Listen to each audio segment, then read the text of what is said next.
Hello. Hello. Hello, Valerie et Eric. Eh oui, je suis l'Américain de service invité aujourd'hui afin d'aider les Français à mieux comprendre la campagne présidentielle aux États-Unis. Alors, je pense que je parle pour tous les Américains quand je dis on n'a aucune fucking idée de ce qui se passe là-bas. Il y a même pas 3 mois, la course était entre 2 vieux mecs blancs et chacun accusait l'autre d'avoir perdu la tête. Eh oui, avec Trump, on disait oh my God, on va tous bientôt mourir. Avec Biden, on disait oh my God, il va bientôt mourir. On n'a jamais eu une élection aussi turbulente. Mais bon, je n'ose plus dire ce genre de choses aux Français. À côté de la dissolution de l'Assemblée nationale en juin dernier, on est des petits joueurs. Quand j'ai dit à un ami français que je ne voyais pas comment Kamala allait monter une campagne en seulement 4 mois avant les élections, il m'a dit ta gueule. On n'avait que 4 jours. J'ai eu des repas de Noël qui ont duré plus longtemps que ça. Ok, je sais qu'il y a eu 1000 blagues, 1000 reportages, 1000 commentaires sur Trump, mais je trouve qu'on ne parle pas assez de la chance de ce mec. Il n'a pas le cul bordé de nouilles, mais de caviar, ok? Ah ouais. D'abord, il est né dans une famille riche. Oui. Il a hérité 40 millions de dollars qu'il a rapidement gaspillés chez le coiffeur.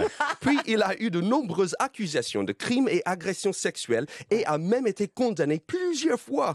Et il est encore libre. Ah ouais. Et enfin, quelqu'un a essayé de l'assassiner et ça a frôlé son oreille. Mais son oreille! Est-ce que tu as vu la distance entre ton oreille et ton crâne? Ouais, On peut le mesurer en atomes. Comme plein de fanatiques de Trump, moi aussi, je commence à penser qu'il a un ange gardien qui le protège. Sauf que je pense que cet ange conduit un pick-up, écoute de la country et porte une casquette rouge « Make America Great Again ».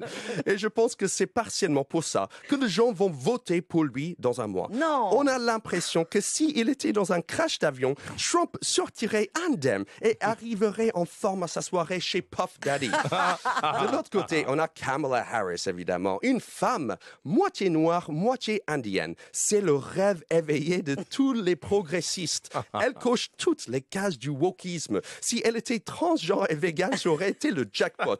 Oui, mais enfin, comme t'es américain, donne-nous un pronostic. Qui va gagner? J'ai du mal à savoir, surtout parce que j'ai l'impression que ces deux candidats ne jouent pas le même jeu. Kamala veut gagner la présidence alors que Trump veut gagner des followers. Kamala veut plaire, Trump veut distraire. Kamala essaie de jouer au tennis dans les règles, tandis que Trump fait du catch avec l'arbitre. Bref, tout ça pour dire que oui, comme ici en France, la situation politique aux États-Unis est inquiétante. Mais le grand avantage qu'on a là-bas aux États-Unis, c'est que dans la moitié des États maintenant, le cannabis est légal. C'est la seule façon de supporter cette réalité.